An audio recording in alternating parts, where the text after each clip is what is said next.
작은 남자는 루저라고 생각합니다. 업체 이름을 반드시 중국산 단무지 찌꺼기로 만든 만두소가 곳곳에 유통됐다는 무리한 진압 작전을 하던 중에 어떤 농성 철거민 5명은 빠져나오지 못하고 그 자리에서 숨졌습니다.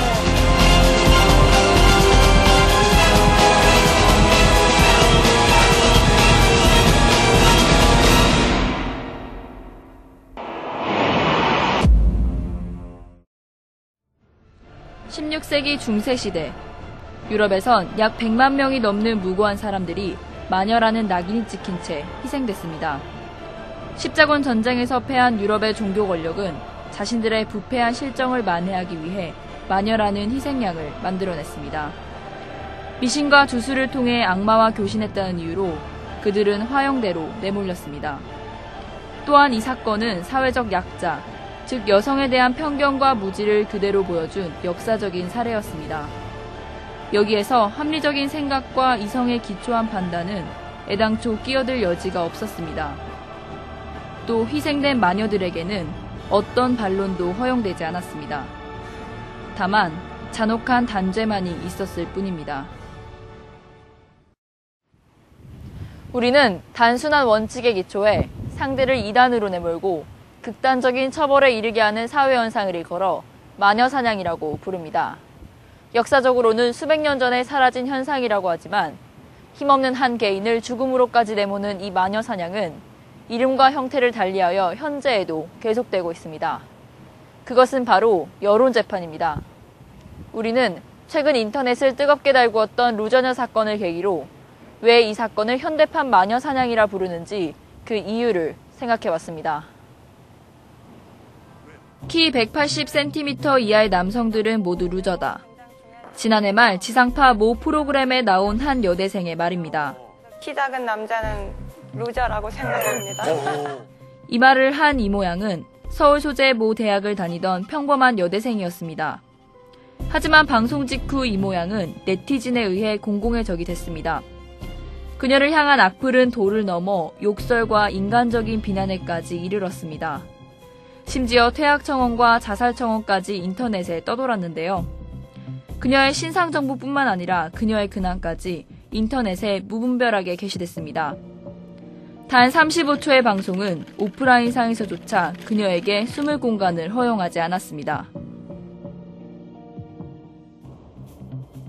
저는 인터넷에 돌아다니는 많은 사적인 정보와 루머들, 악플들 때문에 너무 힘든 시간을 보내고 있습니다. 저 때문에 아무 죄 없는 가족들과 친구들도 힘든 시간을 보내고 있습니다. 제가 너무 어리게 행동했고 대학생으로서의 신분을 망각한 채 겸손치 못했다는 것을 깊이 반성하고 있습니다.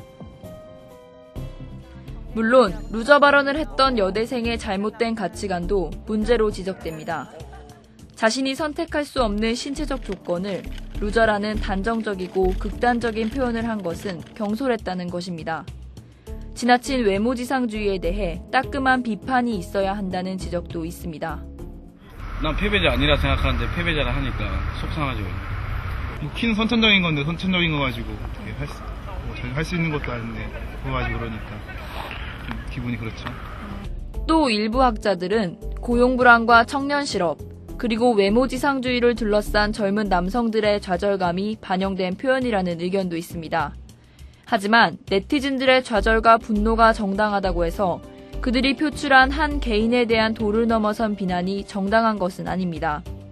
익명성에 숨어서 하는 비판이 이해될 수는 있어도 비난이 용납되어서는 안 됩니다. 왜냐하면 그것이 당사자에게는 심각한 인격적 살인이 될 수도 있기 때문입니다. 테크놀로지가 문제가 아니라 테크놀로지를 사용하는 사람의 문제다 이런 말 한다고. 어떤 의견에 따라서 많은 사람들이 쫙 모이지. 미디어 다음같이 예를 들면 쫙 모였다가 사회에 영향을 주지. 그러다 또 확 흩어져. 근데 그 사람들은 항상 뭐 이렇게 연결성이 항상 이렇게 공고하고 이러진 않아. 사안별로 막 모였다 해쳤다 이합집산이야. 그렇지만 이제는 뭐야? 네트워크라는 걸 통해서 그런 움직임들이 나타났단 말이죠. 사이버상에서 네티즌들은 왜 욕설이나 험담을 하는 것일까요? 2008년 연합뉴스가 시민 397명을 대상으로 한 설문조사의 결과입니다. 그 사람 또는 그 글이 싫어서라는 응답이 69%로 가장 많았습니다. 익명이 보장되니까 아무 이유 없이 재미삼아라는 응답이 그 뒤를 이었습니다. 이처럼 한 네티즌 개인에 의해 이뤄지는 마녀 사냥, 즉 인터넷 악플의 문제는 네티즌들 자신이 그 행동에 큰 심각성을 느끼지 못한다는 데 있습니다. 물론 루저 발언을 한 이 모양의 경솔함과 외모지상주의도 옳지 못한 것입니다. 하지만 개인의 신상 정보를 공개하고 나아가 자살청원이라는 극단적인 요구를 통해 개인의 인격을 파괴하는 것은 현대판 마녀사냥이라는 비판을 받아 마땅할 것입니다. 인터넷을 통해 정보가 실시간으로 유통되는 사회 속에서 우리는 누구나 가해자인 동시에 그 피해자가 될 수 있습니다.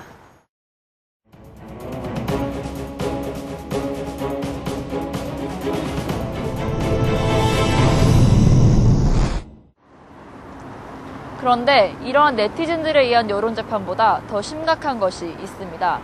그것은 바로 제3의 권력 집단이라 불리는 언론에 의한 여론재판입니다. 6년 전 전국을 떠들썩하게 했던 불량만두 파동을 기억하십니까? 당시 언론은 자극적인 용어와 선정적인 태도로 일관했습니다. 사건 보도 3일째부터는 대부분의 신문들이 쓰레기 만두로 이 사건을 지칭하기 시작합니다. 하지만 이러한 표현에 대해 만두업계의 항의가 잇따르고 여론 역시 부정적으로 형성되자 이 표현을 처음 사용한 것으로 보이는 문화일보는 정정기사를 내보냅니다. 또 공중파 방송 3사가 내보낸 단무지 공장의 지저분한 모습은 당시 경찰청이 제공한 증거자료였으나 후에 사건과 관련 없는 화면이었다는 사실이 밝혀지기도 했습니다. 그러던 중 불량만두 제조업체 명단에 들어간 한 회사의 대표가 자신의 억울함을 호소하며 목숨을 끊는 비극적인 사건이 발생합니다. 불합리한 수사 과정과 편파 보도로 인한 비난 여론을 견디지 못하고 죽음을 선택하고 만 것입니다. 쓰레기 만두 오명이 벗겨져야 만두가 살고 식품 경기가 살아납니다. 정말 먹을 것 갖고 장난치지 않았습니다. 소비자 여러분, 정말 믿어주세요. 정말 죄송하고 두 번 다시 이런 일 반복 없도록 식약청은 잘하세요. 문제는 경찰 조사 결과 문제가 됐던 25곳의 만두 제조업체 중 19곳이 혐의가 없는 것으로 나타났습니다. 그리고 떠들썩했던 불량 만두 파동은 그렇게 끝이 났습니다. 취재진은 2004년 불량 만두 파동을 주제로 한 가지 설문조사를 해봤습니다. 예, 알아요. 쓰레기 만두라고 해서 만두 많이 안 먹었어요. 그래서 들어봤어요. 예, 들어본 적이 있어요. TV에서 이렇게 쓰레기 만두다 이렇게 나와서 그거를 크게 알게 된 것 같아요. 우선 2004년 불량만두 파동을 기억하고 있는지에 대한 질문에는 설문에 응답한 107명 중 85%가 이 사건을 기억하고 있는 것으로 나타났습니다. 그러나 불량만두 파동을 기억하고 있다고 응답한 시민 91명을 중심으로 이 사건의 결말도 알고 있는지에 대한 조사를 실시한 결과 91명 중 84%가 알고 있지 못한다고 답했습니다. 그거 다 회수 아닌가? 잘 모르겠어요. 결과는 정확히 잘 몰라서. 아니요, 잘 몰라요. 결과요? 아니, 그냥 어물쩡어물쩡 넘어가지 않았어요? 결과가 처벌받고 끝나지 않았었나요? 만두 그 업체가? 다음은 불량만두 파동 사건의 단계별 기사 구성 모습입니다. 사건의 단계가 진행될수록 기사는 중립적이고 긍정적으로 바뀌었습니다. 그러나 그 심층성은 상대적으로 떨어지고 정보 전달 위주의 단신이나 보도 기사가 높게 나타나는 것이 현저하게 눈에 띕니다. 이처럼 후속 보도에 인색한 언론의 태도는 우리 모두가 사건은 알지만 사실은 모르게 하는 결과를 낳았습니다. 지난해 사회적으로 큰 논란이 됐던 용산 참사에 대한 협상이 얼마 전 극적으로 타결됐습니다. 그리고 지난 9일 용산 참사 희생자 5명에 대한 장례식이 엄수됐습니다. 그렇다면 그 당시 이 사건을 보도했던 언론의 논조는 어땠을까요? 많은 언론들은 철거민들이 막루에 올라가야 했던 본질적인 문제에는 접근조차 하지 않았습니다. 다만 그들이 들었던 화염병만을 부각시키며 힘없는 철거민을 테러리스트로 몰아갔습니다.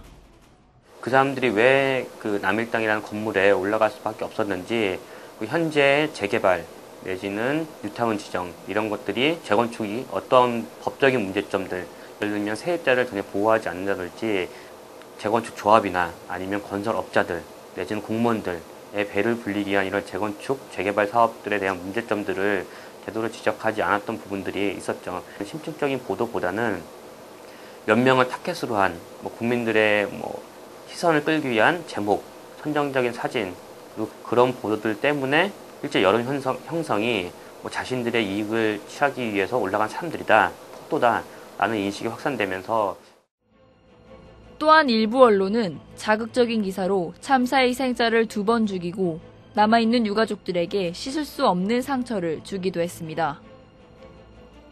그 다음날 이제 기사를 보니까 이제 모든 책임이 이 철거민의 잘못으로 인해졌다. 좀 어이가 없었어요. 그러면서 그것도 못 가진 자의 비애라 그래야 되나? 하여튼 우리가 힘이 없다는 생각이 들더라고요. 그래서 이렇게 몰아가는구나. 언론의 영향력은 막강합니다. 그들은 여론을 휘두를 수 있는 강력한 발언권을 갖고 있습니다. 그렇기 때문에 더더욱 보도 내용에 큰 책임이 따라야 합니다.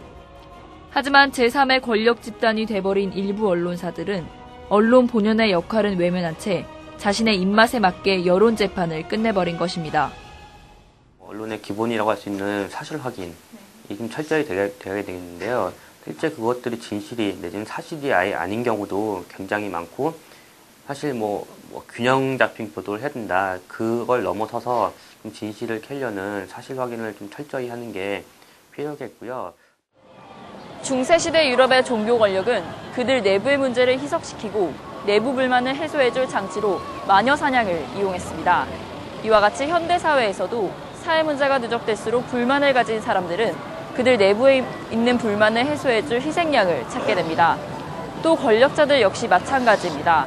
그들은 잘못된 정책에 대한 화살을 돌리기 위해 정치적 희생양을 만들어냅니다.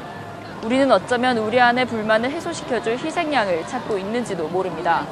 만약 우리 안에 건강한 이성과 합리적인 태도를 잃어버린다면 언제 또다시 이런 마녀 사냥이 재현될지 모릅니다.